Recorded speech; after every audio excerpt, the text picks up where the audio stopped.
पण हे जर सवंगडी खेळायला यायचे असतील तर आता यांना कसं करायचं? मग आपाप मी त्यांना मदत करायला लागलो की अरे हे जर मला क्रिकेट खेळायला पाहिजे असतील ना, आपण त्या गणेशकडे जाऊया आणि त्याचं अमृत तुल्यमध्ये त्याला मदत करूया. त्याच्या कब्बशा धुवू, त्याची चहाची पातेले धुवून ठेवू. कारण की तो मालक म्हणायचा ते सगळं पहिला लोड 1ला संपला, चहाची पातेले धुवून ठेवायची, तो जो स्टो असायचा पूर्वीचा तो पिनवाला तो स्वच्छ करून ठेवायचा, कब्बशा धुवायच्या, मग जा तुला कुठे खेळायला जायचं ते. भरत राठोड जो होता त्याचे वडील म्हणायचे आधी परत बस सुपारी भर, मग तुला कुठे खेळायला जायचं तिथे जा, मग त्याला सुपारी भरायला मदत कर. हा चनेमानेवाला होता, तो म्हणत अहिल्यादेवी शाळेच्या बाहेर इंटरव्हल झाली ती गाडीची सुट्टी, ते त्यांची अर्धा तासात त्याची विक्री असते, ती झाल्यानंतर तुला कुठे खेळायला जायचं तुझं. तर मित्रांनो, लहानपणी आपल्या सवंगड्यांना खेळायला पाहिजे असेल तर यांना मदत करायला पाहिजे. आणि त्या मदतीतनं माझं आयुष्य बिझनेसचं सुरू झालं. जसं मला चण्यामान्याच्या गाडीने प्रेझेंटेशन शिकवलं की स्वच्छ असले की तुमचा माल जास्त खपतोय, तसं वर्तमानपत्राच्या लाईनीने मला पंक्च्युअलिटी शिकवली. माझं वर्तमानपत्राची लाईन सुरू झाली. मला त्यावेळेला आठवत आहे, आपल्या वेळेला माझ्या वयाच्या असतील मॅट्रिकचा रिझल्ट होता, SSC रिझल्ट असायचा त्यावेळेला. आता इंटरनेट किंवा असा प्रकार नव्हता, शाळेत पण तो लागायचा नाही, वर्तमानपत्र छापला जायचा. मला आठवतं की एकदा मी त्या वर्तमानपत्राच्या लाईनमध्ये चालत असताना पुणे हेराल्ड नावाचं इंग्लिश पत्र होतं, इंग्लिश वर्तमानपत्र होतं, त्यात SSC रिझल्ट छापून यायचा. मी दुपारी 4ला गेलो, ईस्ट स्ट्रीटला पेपर मिळवले, सायकलला लावले, सायकलला टांग मारली आणि आला SSC रिझल्ट म्हणून सुरुवात केली. मला आठवतं मित्रांनो, माझ्या आयुष्यातला तो सगळ्यात आनंदाचा क्षण होता. मी टांग मारल्यानंतर ऑन नाही म्हणतो, आम्ही प्रीमियम म्हणतो, 4 आण्याचा अंक कोणी 8 आण्याला, 12 आण्याला, 10 आण्याला, 10 मिनिटात सगळे अंक संपले. माझ्याकडे 80 रुपयाची चिल्लर गोळा झाली. माझा त्यावेळेचा ड्रेस होता पायजमा, वरती शर्ट, पायजम्याला क्लिप लावायची लागायची कारण की सायकलच्या चेनमध्ये तो पायजमा अडकू नये म्हणून. आणि मस्तपैकी टांग मारून 80 रुपये गोळा झाले. 80 रुपये घेतले मी आणि माझ्या डाव्या खिशात टाकले. लक्षात आलं 80 रुपयाची चिल्लरामुळे डाव्या बाजूचा पायजमा खाली खाली जातोय. मी ते परत बाहेर काढले आणि त्याचे 2 समान भाग केले. 40 रुपये उजव्या हातात, 40 रुपये या हातात चिल्लर, आणि दोन्ही खिशात 40-40 इक्वल टाकले. दोन्ही खिशात असा हात घातला आणि जगातला त्या दिवशीचा मी श्रीमंत होतो. त्यावेळेचे 80 रुपये आजही मला आठवतात. आता मी साधारणतः 4-1 कोटीचा व्यवसाय करतो, पण 4,000 कोटी मला खुपतात आणि 80 रुपये आजही मला आनंद देतात. तर आनंद कुठे मानायचा? कष्टाचा आनंद कसा असतो, पैशाचा आनंद कसा असतो, ते लहानपणच्या कष्टातनं मला शिकायला मिळालं. नेस वाडिया कॉलेज ऑफ कॉमर्सचे व्हाईस प्रिन्सिपल त्यावेळेचे वसंत कृष्णाजी नुलकर, प्रिन्सिपल VK नुलकर होते. आणि ते विद्यार्थ्यात एवढे प्रिय होते, लोकप्रिय होते की सगळ्या पुण्यावर त्यांची कीर्ती होती. मी सरांच्याकडे गेलो, सर मी असं DS कुलकर्णी, मी प्रामाणिकपणे सांगितलं काय काय उद्योग केले, लग्न केलं आणि हा मी बिझनेस सुरू केला आहे आणि माझ्या आई वडिलांना चालणार नाही, मी एक्स्टर्नल बसलेलं, मला तुमच्या कॉलेजला ॲडमिशन द्या. देतो म्हणाले, पण मी एकाही पिरियडला बसणार नाही तुमच्या. ते म्हणले का? म्हणलं मला सकाळी 7 वाजता फोन पुसायचे असतात, मी कसं काय पिरियडला बसतात? बरं म्हणाले बसू नको, पण एका अटकीवर. ते मी म्हणलं काय? किती वाजता फोन पुसून संपतात? संध्याकाळी 7ला. रोज रात्री 8ला माझ्या घरी अभ्यासाला यायचं, हे मंजूर असेल तयार. असे सर होते त्यावेळेला. मी सरांच्या सगळ्या अटी मान्य केल्या. सरांनी मला व्यवसाय शिकायला सुरुवात केली. सर म्हणलं मला इंग्लिश लिटरेचर बनवून द्या. एक टेलिस्मेल नाव आम्ही दिलं. ए सर्व्हिस विथ टेलिस्मेल treats your phone well. A scented people. त्यावेळेला वॉन्सन कंपनीची, आताची थर्मॅक्सची कंपनी, ती त्यांच्या नावाच्या खाली हिटेड पीपल द्यायचे, ते उष्णतेचे काम करायचे म्हणून. तर त्याच्यानं मी स्लोगन घेतली आहे सेंटेड पीपल. आणि माझं बिलबुक आणि माझा टेलिस्मेलचा व्यवसाय सरांना सुरू केला. सरांकडे मी गेलो, सर आता मला भांडवल कमी पडते, 500 रुपये मला भांडवल द्याल का? सर म्हणले नक्की देईल, मी श्रीमंत आहे, DS, माझं बँक ऑफ इंग्लंडमध्ये खातं आहे, नागनाथपरापाशी सुंदर घर आहे त्यांचा, मोठा माणूस आहे तो. पण म्हणले मी नाही देणार तुला. का? ते म्हणले चल तुला मी बँकेत चल माझ्याबरोबर. ते माझ्याबरोबर स्वतः बँकेत आले.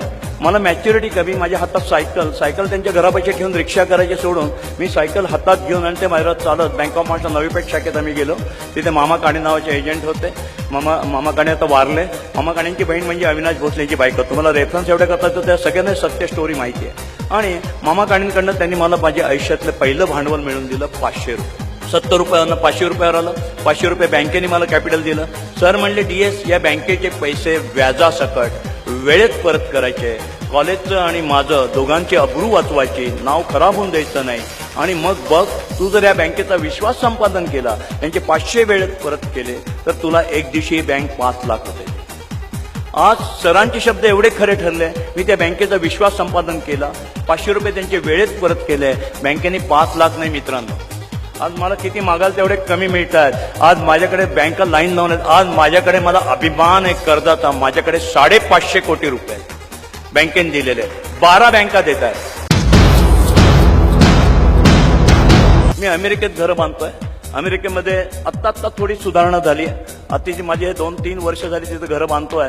प्रचंड मंदी आहे तिथे. आज तिथे घरं बांधून झाल्यावर आता कोणी घ्यायला येतं की नाही असा प्रश्न आहे. बघायलाही येत नाही, घ्यायला तर फार लांब राहिलं.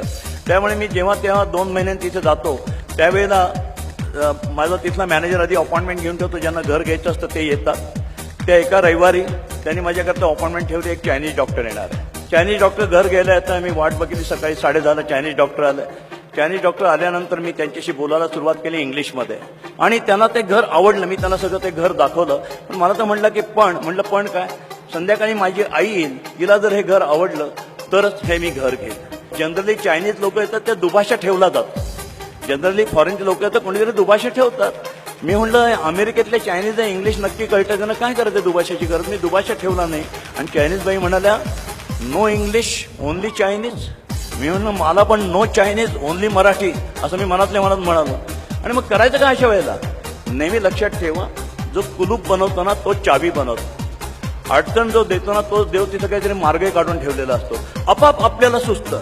मी म्हटलं आता यांना जाऊन तर द्यायचं नाही, काय करायचं. मी त्यांना म्हटलं ठीक आहे. आणि मी त्यांना घराच्या आत घेतलं पुण्यानी आणि त्यांना चक्क घर मराठीमध्ये सांगायला सुरुवात केली.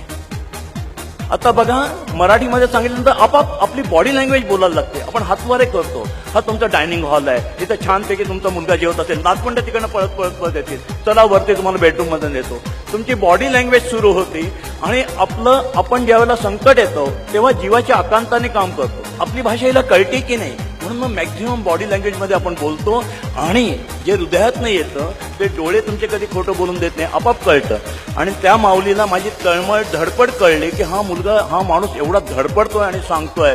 आणि तिला माझ्या मराठी भाषेतलं घर आवडलं. तिने मुलाला रेकमेंड केलं. आणि मला चायनीज येत नसताना आणि तिला इंग्रजी कळत नसताना आणि मराठी कळत नसताना ते घर विकलं गेलं. त्यामुळे इंग्रजीचा किंवा कुठल्याही भाषेचा बाऊ करा, भाषा इथनं यायला पाहिजे. बघा कसं यश मिळतं. माझा तो बंगला आरामात विकला गेला. आम्ही गिनीज बुकमध्ये रेकॉर्डमध्ये गेलो. कशी घरं विकतात तर चुटकीसारखे विकतो. कारण आम्ही त्या ग्राहकाच्या खिशात नाही तर ग्राहकाच्या हृदयात हात घालतो. मी नेहमी सांगतो आमच्या स्टाफला, कधी ग्राहकाच्या खिशात नाही हात घालायचा. हातच घालायचा असेल तर त्याच्या हृदयामध्ये घाला. आणि मग ग्राहकाला काय लागतं ते द्या. साधं ऑफिस ठेवलंय. तुम्ही आमच्याकडे फोन करा. फोनच्या होल्ड ऑन म्युझिकवर तुम्हाला कायम ऐकायला येईल मराठी भावगीतं. कारण की माझा जो फ्लॅट होल्डर आहे त्याला मी डांगडिंग अशी मोठी गाणी नाही देणार, मराठी भावगीतं. त्याच्यातही भैरव कधी लावायचा आणि भैरवी कधी लावायची. भातुकलीच्या खेळामधले राजा आणि राणी अर्ध्यावरती डाव मंडळ आम्ही नाही लावत. अरे तो घर घेणार आहे त्याला कुठले दुःखद गाणं ऐकू नका.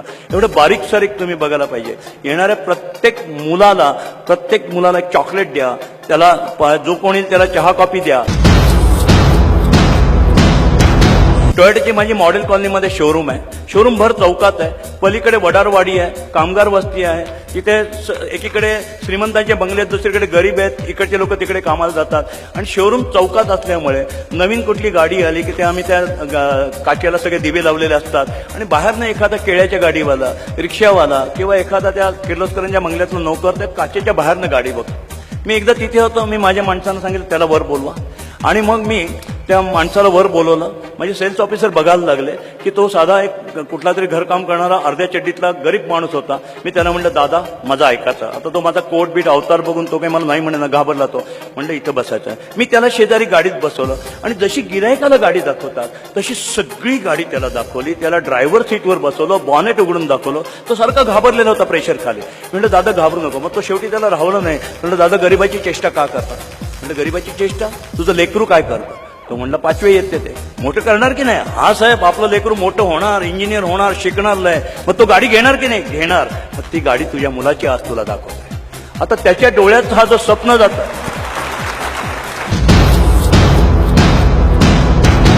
ही मिश्किलता सुद्धा एक वेगळी असते. आणि या मिश्किलतीतनं सुद्धा जीवनाकडे बघताना मिश्किलतेकडे बघा. यातला काही गमतीचा जरी भाग असला मगाचपासून जे काही मी तुम्हाला सांगतोय. आणि मग मिश्किलते बघत आपल्याला काय मिळतं याचा विचार न करता जे दिलंय ते आपलं. 80 रुपये माझे, 4,000 कोटी माझे नाहीत या भावनेनं पैशाकडे बघा. मग बघा आयुष्य कसं सुखी समाधानाचं होईल, आनंदाचं होईल. मित्रांनो खूप काही सांगत होतं. जेवढं जमलं तेवढं सांगितलं. आपण खूप मोठे खूप मोठे व्हा. नोकरी वाईट असते असं नाही, पण स्वप्न असं बघा की नोकऱ्या वाटणारे माझे हात होतील. देवान दिलेले हात नोकऱ्या वाटण्याकरता दिलेले आहेत, नोकरीची भीक मागण्याकरता नाही, असं एक ठरवा. आज आपण विद्येच्या प्रांगणात बसलात, चांगली संस्था आहे, चांगलं वातावरण आहे, चांगलं शिक्षण आहे तुम्हाला, आणि निश्चित ज्या शिक्षणाचा अजून बाजार झाला नाही अशा संस्थेत तुम्ही बसलेला असल्यामुळे तुमचं भवितव्य उज्ज्वल आहे. भांडवलाची काळजी करू नका, नोहावची कावडी करू नका, फक्त कामाची लाज वाटून देऊ नका. बघा किती मोठे व्हाल. मग जिथे कधी मला भेटाल आठवणीने मला ओळख द्या. तुम्ही एवढे मोठे व्हा की माझी मान दुखेल तुमच्याकडे बघताना. एवढे तुम्ही मोठे व्हा, एवढा मी शुभाशीर्वाद देतो आणि माझं वाटतं.